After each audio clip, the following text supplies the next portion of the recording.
ഒരു അടിമ ഒറ്റയ്ക്കിരുന്നിങ്ങനെ വിഷമിക്കുന്നത് കാണുമ്പോൾ അള്ളാഹുവിൻ്റെ കാരുണ്യം നമ്മൾ നോക്കണം.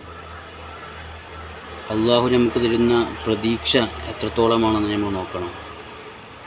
ഒരു അടിമ ഒറ്റയ്ക്കിരുന്നു കൊണ്ട് വിഷമിക്കുന്നത് കാണുമ്പോൾ മലക്കുകളോട് അള്ളാഹു താല പറയും,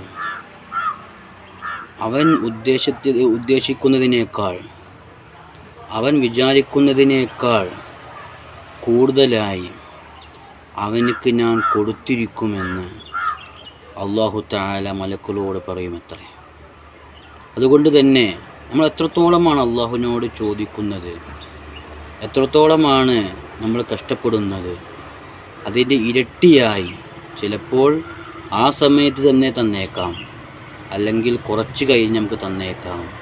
ഏത് സമയത്താണെങ്കിലും അള്ളാഹു തരും എന്നതാണ് നമുക്ക് അള്ളാഹു തആല വാഗ്ദാനം ചെയ്തിരിക്കുന്നത്.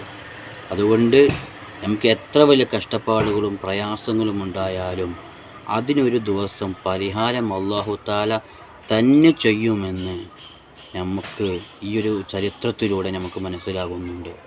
അതുകൊണ്ട് ഒരിക്കലൊരു പേടിയും വേണ്ട.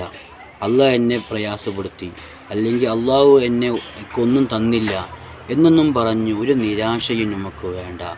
നമുക്ക് വേണ്ട കാര്യങ്ങൾ വേണ്ട രൂപത്തിൽ ആവശ്യമുള്ള സമയത്ത് അള്ളാഹു തആല തരും. അത് ചിലപ്പോൾ കുറച്ച് ലേറ്റായി മാറും, ചിലപ്പോൾ കുറച്ച് വൈകിപ്പോകും എന്ന് മാത്രമേ അതിലുണ്ടാവുകയുള്ളൂ.